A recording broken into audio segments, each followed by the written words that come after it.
Hey there folks, hope you're doing well.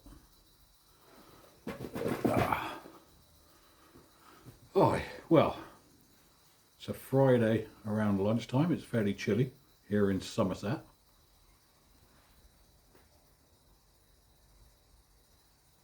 I'm smoking the Dunhill, and that's what the subject of this video is about. The dog has developed a new game where he's currently running up and down the garden in front of me here, carrying a toy from one place to another and then back again, swapping over and then coming back again.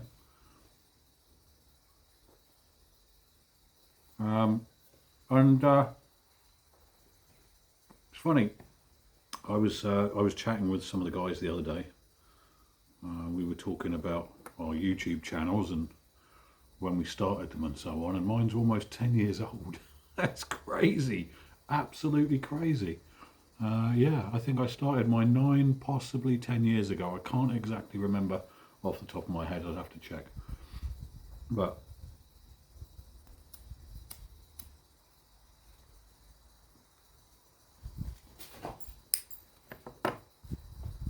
and he's got his yellow monkey.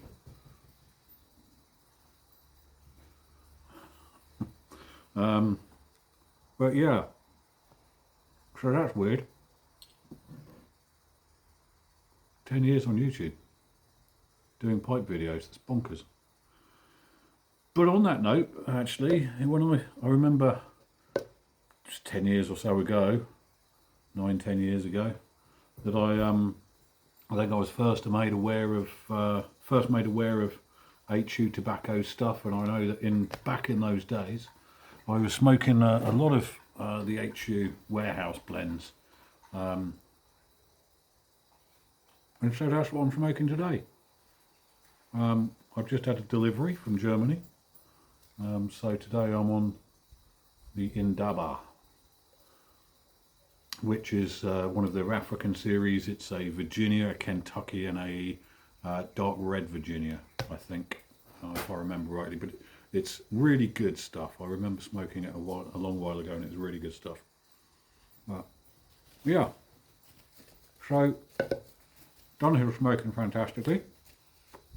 But during the course of conversation the other day, whilst I was chatting with the boys, I think we got to the bottom of the codes, the mysterious codes that are on the pipe. So just to remind you of what they were, I've just written them on a piece of paper because I'm not fancy at putting in inserted photographs of close-ups of the pipe or anything.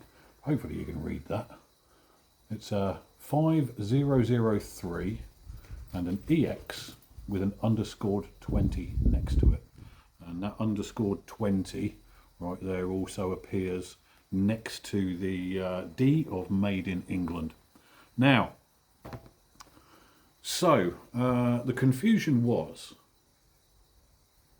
a couple of things. First of all, 4-digit code on a Dunhill usually means the first figure is the group number. So this is a group number 5.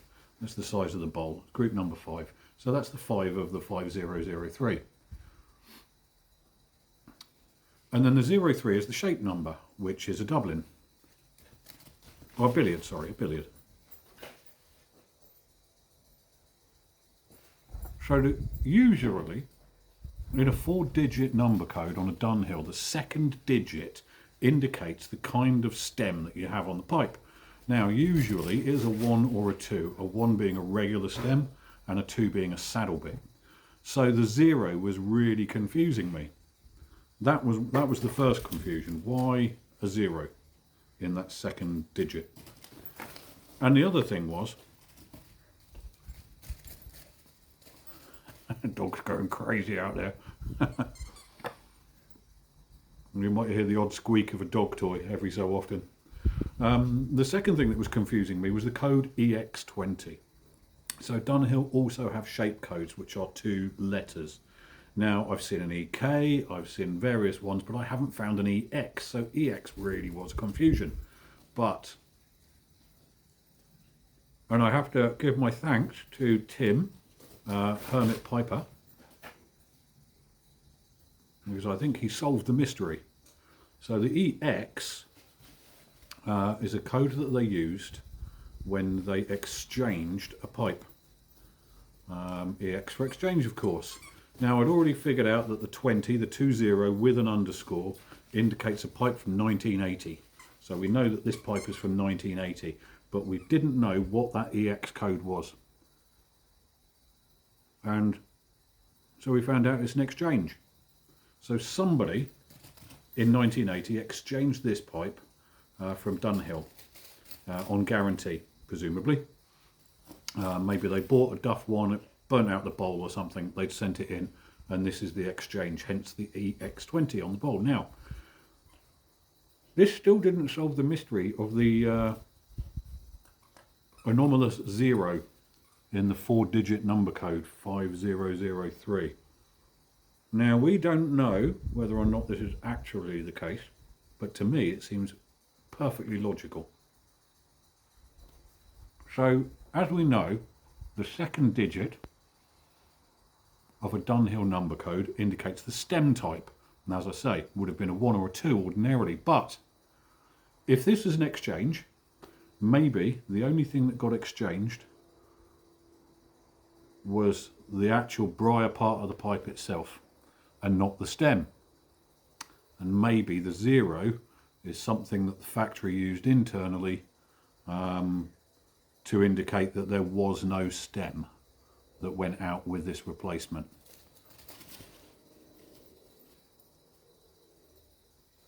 Now, in the absence of all other information, and both Tim and myself have done quite a bit of looking into, but I absolutely defer to Tim's knowledge on this, and I think his theory is an absolutely spot on one. That basically when this pipe was replaced, they just replaced the bowl or the briar part of the pipe and not the stem. Hence why a 0 would be put there, because it was neither a regular stem nor a saddle bit. So,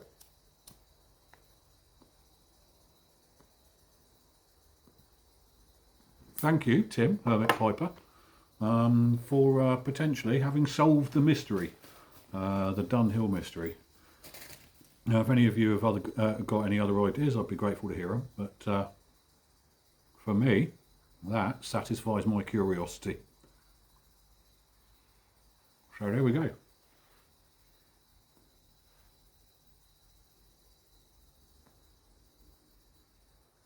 Fantastic stuff, this Indaba. I'm pairing it with a good cup of British Yorkshire tea. Oh, which I haven't sugared. No. Not to worry, I need to cut down on the sugar anyway.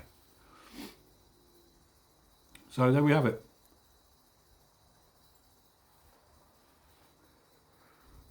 Yeah.